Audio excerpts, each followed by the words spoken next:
ഒന്നാമതായി ആയിഷ റളിയല്ലാഹു തആല അൻഹ അവർ പറയാണ്, അന്ന റജുലൻ, ഒരാള്, ഇസ്തഅ്ദന, അനുവാദം ചോദിച്ചു. ഇസ്തഅ്ദന എന്ന് പറഞ്ഞാൽ അനുവാദം ചോദിച്ചു, പ്രവേശനത്തിന് അനുമതി ചോദിച്ചു. എവിടേക്ക്? അലൻ നബി സല്ലല്ലാഹു അലൈഹി വസല്ലം, അള്ളാഹുവിൻ്റെ റസൂലിൻ്റെ അരികിലേക്ക് കടക്കട്ടെ എന്ന് ചോദിച്ചു. ഫഖാല, അപ്പം നബി സല്ലല്ലാഹു അലൈഹി വസല്ലം സഹാബിമാരോട് പറഞ്ഞു, ഇദ്നൂ ലഹു, അയാൾക്ക് അനുവാദം കൊടുക്കൂ. ഇദ്നൂ ലഹു, നിങ്ങൾ അദ്ദേഹത്തിന് അനുവാദം കൊടുക്കൂ. എന്നിട്ടൊരു വാക്ക് പറഞ്ഞു, ബിഅ്സ അഖുൽ അശീറ, ആ കുടുംബത്തിലെ എത്ര ചീത്തയായ സഹോദരനാണ് അയാൾ. അയാൾ ആ കുടുംബത്തിലെ എത്ര മോശപ്പെട്ട ആളാണ്, ആ ഗോത്രത്തിലെ എത്ര മോശപ്പെട്ട ആളാണ് ഇയാൾ എന്ന് നബി സല്ലല്ലാഹു അലൈഹി വസല്ലം അയാൾ കേൾക്കാതെ പറയുകയും ചെയ്തു. മനസ്സിലാക്കണം, ഇത് ഇമാം ബുഖാരി മുസ്ലിം റിപ്പോർട്ട് ചെയ്തിട്ടുള്ള ഹദീസാണ്. ഈ സംഭവത്തിൽ ഇപ്പം എന്താ കാണുന്നത്? ആയിഷ റളിയല്ലാഹു തആല അൻഹ പറയുന്നത്, ഒരാൾ നബിൻ്റെ അടുക്കലേക്ക് കടക്കാൻ സമ്മതം ചോദിക്കുക. അപ്പം നബി സഹാബികളോട് പറയുന്നു, അവിടെ ഉള്ളവരോട് പറയുന്നു, അയാൾ വന്നോട്ടെ, ഇവിടെ കടത്തി വിട്ടോളൂ. എന്നിട്ട് നബി അതോടൊപ്പം പറഞ്ഞു, എത്ര മോശമാണ് ഈ ചങ്ങായി, കുടുംബത്തിൽ എത്ര മോശക്കാരനാണ് എന്ന് പറയുക. വാസ്തവത്തിൽ അത് ഗീബത്തല്ലേ? അത് ഗീബത്താണ്. അത് അയാൾ കേൾക്കാൻ ഇഷ്ടപ്പെടൂലല്ലോ. അപ്പം ഇത് നമ്മുടെ അധ്യായത്തിൽ എന്താ പറഞ്ഞത്? ഇയാളെ പറ്റി മറ്റുള്ള ആളുകൾ തെറ്റിദ്ധരിക്കാൻ പാടില്ല. സഹാബികളൊക്കെ കാണുന്നുണ്ട് അയാൾ നബി സല്ലല്ലാഹു അലൈഹി വസല്ലമിൻ്റെ അടുക്കലേക്ക് വരുന്നത്, സംസാരിക്കുന്നത്, നബിതങ്ങൾ അദ്ദേഹത്തോട് സംസാരിക്കുന്നത്, ഇരിക്കാൻ പറയുന്നത്, വീട്ടിലേക്ക് കയറി വരുമ്പോൾ ആ മര്യാദയൊക്കെ കാണുന്നുണ്ടല്ലോ. അപ്പം ഇത് കണ്ടിട്ട് അപ്പം ഇയാൾ കുഴപ്പമൊന്നുമില്ല എന്ന് കാണുന്നവർ തെറ്റിദ്ധരിക്കരുത്. അതുകൊണ്ടാണ് അവർ കേൾക്കെ പറയുന്നത്, എന്ത്, അയാൾ എത്ര മോശമാണ്. അപ്പം പിന്നെ എന്തിനാ അങ്ങനെ പറയുന്നത്? നോക്കൂ നിങ്ങൾ, അയാൾ കുഴപ്പക്കാരനാണ്, അയാൾ ഭയങ്കര ഫിത്ന ഉണ്ടാക്കുന്ന ഒരാളാണ് നാട്ടിൽ. ഇമാം നവവി റഹിമഹുല്ലാ പറയാണ് ഈ ഹദീസ് ഉദ്ധരിച്ചതിൻ്റെ ശേഷം, ഇഹ്തജ്ജ ബിഹിൽ ബുഖാരിയു, ഇമാം ബുഖാരി റഹിമഹുല്ലാ തെളിവ് പറഞ്ഞിട്ടുണ്ട്, ഫീ ജവാസി ഗീബത്തി അഹ്ലിൽ ഫസാദി വഅഹ്ലിർ റിബി, ഇത്തരത്തിലുള്ള സംശയങ്ങൾ ഉണ്ടാക്കുന്ന, ഫിത്നയുണ്ടാക്കുന്ന, ഫസാദ് ഉണ്ടാക്കുന്ന ആളുകളുടെ ഗീബത്ത് പറയൽ അനുവദനീയമാണ് എന്നുള്ളതിന് ഇമാം ബുഖാരി ഈ ഹദീസ് തെളിവ് പിടിച്ചിട്ടുണ്ട്. അപ്പം അതുകൊണ്ടുള്ള ലക്ഷ്യം എന്താണ്? അയാൾ ഇത്രയും കുഴപ്പക്കാരനായിട്ട് നബി സല്ലല്ലാഹു അലൈഹി വസല്ലമ പിന്നെ എന്തിനാ അനുവാദം കൊടുത്തത്? അതും നമുക്ക് റിപ്പോർട്ടുകളിൽ കാണാൻ സാധിക്കും. ആയിഷമ്മ ബീവി അടക്കം ചോദിക്കുന്നുണ്ട്, പ്രവാചകരെ, നിങ്ങൾ അയാൾ വരുമ്പോൾ അങ്ങനെയല്ലല്ലോ പറഞ്ഞത്, പിന്നെ അയാളോട് വളരെ മാന്യമായിട്ടാണല്ലോ പെരുമാറുന്നത്, അതെന്താ അങ്ങനെ? എന്താ അങ്ങനെ രണ്ട് സ്വഭാവം അങ്ങയിൽ കണ്ടത് എന്താണ് എന്ന് നബി സല്ലല്ലാഹു അലൈഹി വസല്ലമിനോട് ആര് ചോദിക്കുന്നുണ്ട്? മഹദിയായ ഉമ്മ ചോദിക്കുന്നുണ്ട്. ആ അവസരത്തിൽ നബി സല്ലല്ലാഹു അലൈഹി വസല്ലം പറഞ്ഞു കൊടുക്കുന്നുണ്ട്, എന്താണ്? അയാളെ കൊണ്ടുണ്ടാകുന്ന ഫിത്ന ഇല്ലാതിരിക്കാനാണ്. അയാൾ വലിയ ഫിത്നക്കാരനാണ്, കുഴപ്പക്കാരനാണ്, ഫസാദ് ഉണ്ടാക്കുന്നവനാണ്. അപ്പൊ എൻ്റെ അടുക്കലേക്ക് കടന്നു വരാൻ അയാൾക്ക് അനുവാദം കൊടുത്തു കഴിഞ്ഞാൽ അത്രയെങ്കിലും അയാളുടെ ഫിത്ന കുറയുമല്ലോ. എന്നിട്ട് നബി സല്ലല്ലാഹു അലൈഹി വസല്ലം മറ്റൊരു കാര്യം കൂടി പറഞ്ഞു, ജനങ്ങളിൽ ഏറ്റവും മോശപ്പെട്ടവൻ എന്ന് പറഞ്ഞാൽ ആരാണ്? അവൻ്റെ ഫിത്ന പേടിച്ചിട്ട് ആരെങ്കിലും അവനെ ആദരിക്കലാണ്. ഒരാളെ ഏറ്റവും മോശപ്പെട്ടതിൻ്റെ തെളിവെന്താണ്? ആളുകൾ അവനെ ആദരിക്കുന്നു. എന്തിന്? അവനെ സ്നേഹിച്ചിട്ടല്ല, അവൻ്റെ ഫിത്ന തടുക്കാനാണ്. അപ്പം അവൻ്റെ ഫിത്ന അത്രയെങ്കിലും കുറഞ്ഞു കിട്ടുമല്ലോ എന്നുള്ള നിലക്കുള്ള ഒരു ആദരവ് കാണിച്ചതാണ്.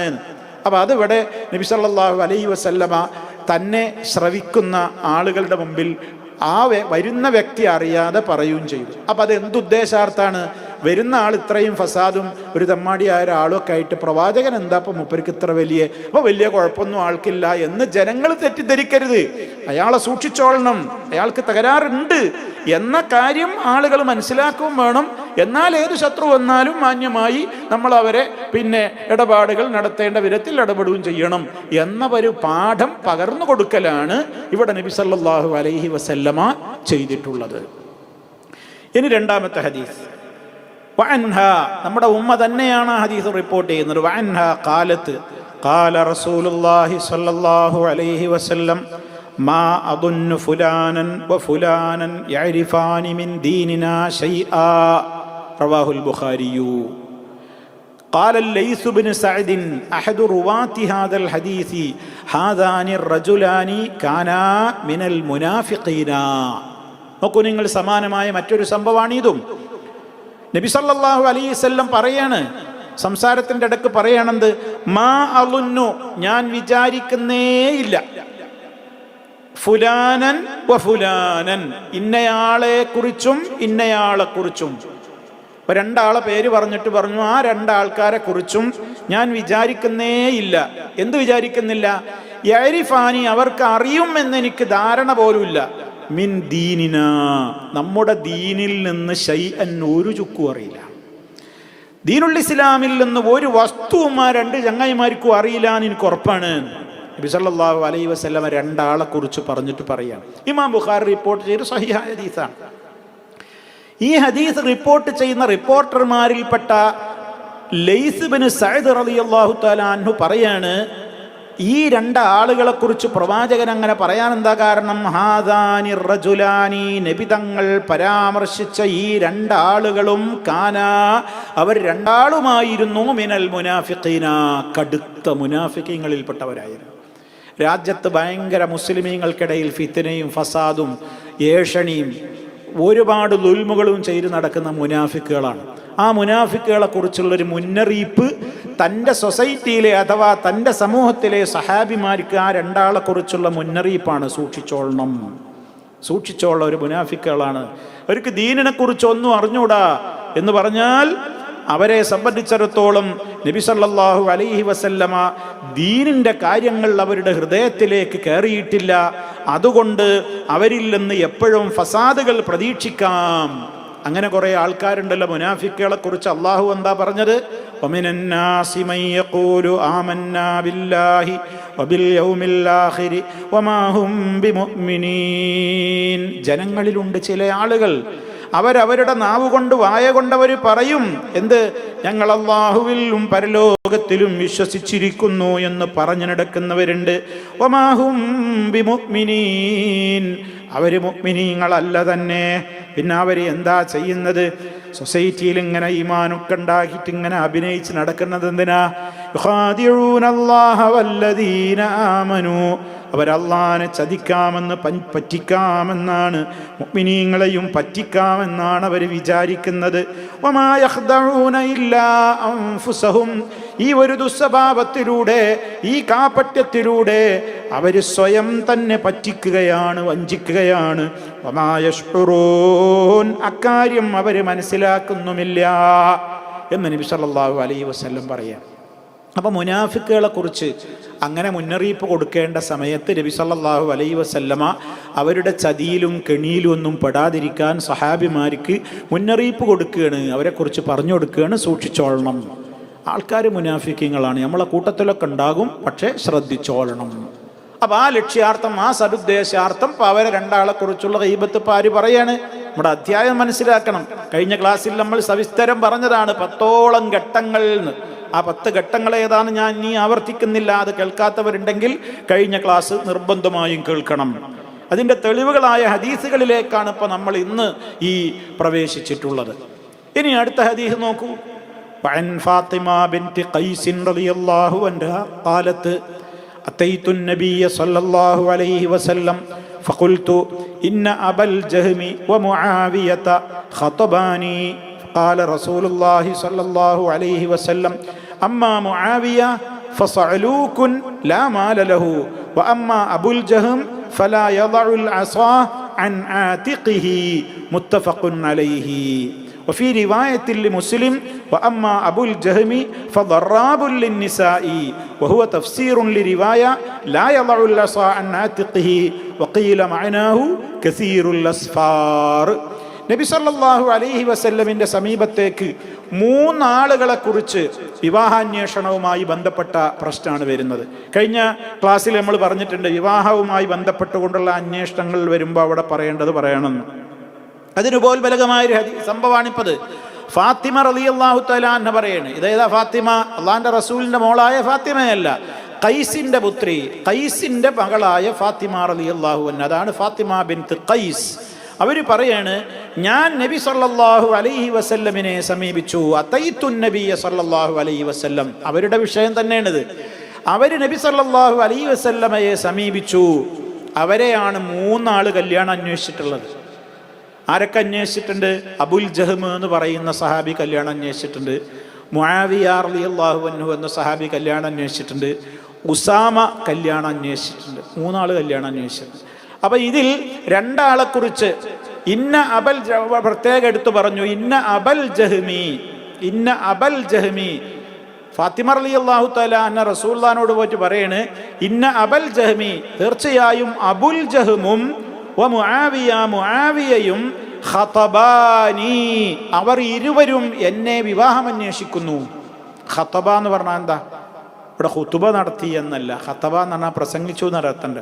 ഇവിടെ ഖതബ എന്ന് പറഞ്ഞാൽ വിവാഹാന്വേഷണവുമായി വന്നു എന്നാണ് ഇവിടെ അർത്ഥം.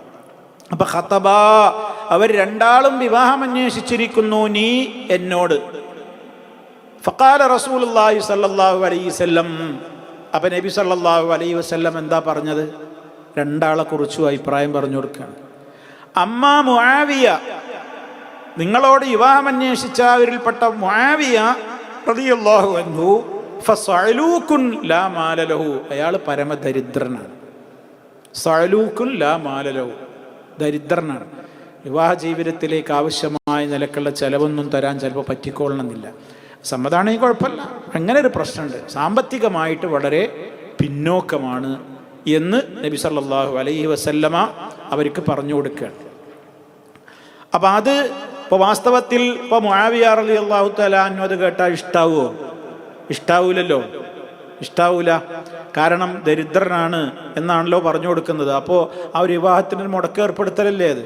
അപ്പോൾ അങ്ങനെ അറിയാവുന്നൊരു കാര്യം അത് കാലേ കൂട്ടി പറഞ്ഞു കൊടുക്കേണ്ടി വന്നാൽ പറഞ്ഞു കൊടുക്കണം. അങ്ങനെ പറഞ്ഞു കൊടുക്കുന്നതിന് വിരോധമല്ല സാമ്പത്തിക സ്ഥിതിയൊക്കെ. ഇപ്പം നമ്മളും പറയലോ, ഒരാൾ അന്വേഷിക്കുമ്പോൾ നിങ്ങൾ സാമ്പത്തികമായിട്ടൊക്കെ എന്തെങ്കിലും ഉദ്ദേശിക്കുന്നുണ്ടെങ്കിൽ നിങ്ങൾ ആ വിചാരിക്കുന്ന അത്രയൊന്നും ഇല്ല, അവരുടെ ഒരു ഏകദേശം ഒരു ഇടത്തരം കുടുംബമാണ്, അല്ലെങ്കിൽ സാമ്പത്തികമായിട്ട് വളരെ പിന്നോക്കാണ്, അല്ലെങ്കിൽ നിങ്ങളെക്കാണൊക്കെ മുന്നിലാണ് എന്നൊക്കെ എന്താണെങ്കിൽ നമുക്ക് പറയാലോ. അപ്പം ചില ആളുകൾ അങ്ങനെ ഉദ്ദേശിക്കുന്നവരൊക്കെ ഉണ്ടാകും. അപ്പം അതുകൊണ്ട് തന്നെ അത് പറയേണ്ടി വരുന്നിടത്തത് പറയാം. അപ്പം അതാണ് ഇവിടെ നബി സല്ലല്ലാഹു അലൈഹി വസല്ലം മുആവിയ റളിയല്ലാഹു അൻഹുവിനെ കുറിച്ച് പറഞ്ഞു കൊടുത്തത്. അമ്മാ അബുൽ ജഹ്മി, എന്നാൽ അബുൽ ജഹ്ം ഉണ്ടല്ലോ നിങ്ങളോട് പറഞ്ഞ ആള്, ഫലാ യളഉൽ അസാ, അദ്ദേഹം വടി താഴെ വെക്കൂല. വളഅ എന്ന് പറഞ്ഞാൽ വെച്ചു, ഫലാ യളഉ അദ്ദേഹം വെക്കൂല, അൽ അസാ എന്ന് പറഞ്ഞാൽ വടി, അൻ ആതിഖിഹി അദ്ദേഹത്തിന്റെ ചുമലിൽ നിന്ന് അദ്ദേഹം വടി താഴെ വെക്കൂല എന്നാണ്. എന്താ അങ്ങനെ പറഞ്ഞ അതിൻ്റെ അർത്ഥം? ഇതിപ്പോൾ ഇമാം ബുഖാരി മുസ്ലിമും സംയുക്തമായി റിപ്പോർട്ട് ചെയ്ത ഹദീസാണ്. അതേ അവസരത്തിൽ ഇമാം മുസ്ലിമിന്റെ റിപ്പോർട്ടിലുള്ളത് എന്താണ്? അമ്മാ അബുൽ ജഹ്മ് ഫദറാബുൽ ലിന്നിസായി, പെണ്ണുങ്ങളെ വല്ലാതെ അടിക്കുന്ന ആളാണ്. അപ്പൊ ചുമലുമെന്ന് വടി താഴെ വെക്കൂല എന്ന് പറഞ്ഞാൽ മൂപ്പര് പെണ്ണുങ്ങളെ നല്ല തല്ലും, അതാണ് കംപ്ലൈന്റ് പറഞ്ഞു കൊടുക്കുന്നത്. അപ്പോൾ അതും പോയി. പിന്നെ ഉസാമ റളിയല്ലാഹു അൻഹുവിനെയാണ് പിന്നെ തർക്കമില്ല നല്ല ആളാണ് എന്ന് പറയുകയും ചെയ്തു എന്ന് നമുക്ക് ചരിത്രത്തിൽ വേറെ ഹദീസുകളിലൊക്കെ നിന്ന് പഠിക്കാനും മനസ്സിലാക്കുവാനും സാധിക്കും.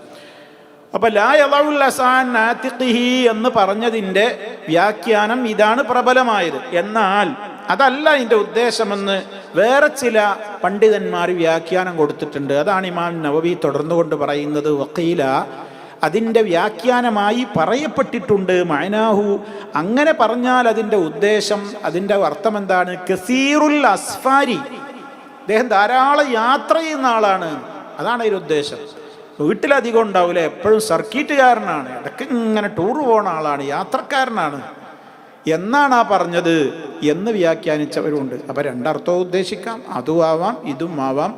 ഏതായിരുന്നാലും അതൊരു ഒരു താല്പര്യക്കുറവുണ്ടാക്കുന്ന സംസാരം തന്നെയാണല്ലോ അതും. അപ്പം അത് ആ നിലക്ക് നബി സല്ലല്ലാഹു അലൈഹി വസല്ലമ പറഞ്ഞു കൊടുത്തു. അപ്പോൾ വിവാഹവുമായി ബന്ധപ്പെട്ടുകൊണ്ട് നമ്മളോടൊരു അന്വേഷണം വന്നു കഴിഞ്ഞാൽ അവിടെ പറയേണ്ടതാണെങ്കിൽ നമ്മൾ പറയുന്നത് നല്ലതാണ്. അതൊരു ഗീബത്തിൽ പരിഗണിക്കപ്പെടുകയോ അതിന് കുറ്റക്കാരാവുകയോ ചെയ്യില്ല. അതേ അവസരത്തിൽ കഴിഞ്ഞ ക്ലാസ്സിൽ നമ്മൾ പറഞ്ഞത് അടിവരയിട്ട് പ്രത്യേകം മനസ്സിലാക്കണം. അതാ വ്യക്തിക്ക് പെണ്ണ് കിട്ടരുത്, അല്ലെങ്കിൽ അതിൻ്റെ കുട്ടിനെ ആരും കെട്ടിക്കൊണ്ടുപോകരുത് എന്ന ദുരുദ്ദേശം കൊണ്ടൊക്കെ ആകുമ്പോൾ അത് കടുത്ത ഹറാമാകും. നേരെ മറിച്ച് ഞാനാണ് ആ സ്ഥാനത്ത് എന്നുണ്ടെങ്കിൽ ഞാൻ എന്തു ചെയ്യും എന്ന സതുദ്ദേശാർത്ഥം മാത്രമാണെങ്കിൽ അത് അനുവദിക്കപ്പെട്ടൊരു കാര്യമാകുന്നു എന്നാണ് ഈ സംഭവവും നമുക്ക് പഠിപ്പിച്ചു തരുന്നത്. ഇനി അടുത്ത ഹദീസ്. വഅൻ സയ്യിദ് ബിൻ അർഖം റളിയല്ലാഹു അൻഹു ഖാല ഖറജ്നാ മഅ റസൂലില്ലാഹി സ്വല്ലല്ലാഹു അലൈഹി വസല്ലം ഫീ സഫരിൻ. أصاب الناس فيه شدة فقال عبد الله بن أبي لا تنفقوا على من عند رسول الله حتى ينفضوا وقال لئن رجعنا إلى المدينة ليخرجن الأعز منها الأذل فأتيت رسول الله صلى الله عليه وسلم فأخبرته بذلك فأرسل إلى عبد الله بن أبي فاجتهد يمينه ما فعل فقالوا كذب زيد رسول الله صلى الله عليه وسلم فوقع في نفسي مما قالوه شدة حتى أنزل الله تعالى تصديقي إذا جاءك المنافقون ثم دعاهم النبي صلى الله عليه وسلم ليستغفر لهم فلووا رؤوسهم متفق عليه. ഇതെന്താണ് സഹോദരങ്ങളെ ഇതിൽ പറയുന്നത്? മഹാനായ സഹാബി സയ്യിദ് ഇബ്നു അർഖം റളിയല്ലാഹു തആല അൻഹു ആണ് ഈ സംഭവം പറയുന്നത്. അദ്ദേഹം പറയാണ്, ഖറജ്നാ, ഞങ്ങൾ ഒരു ദിവസം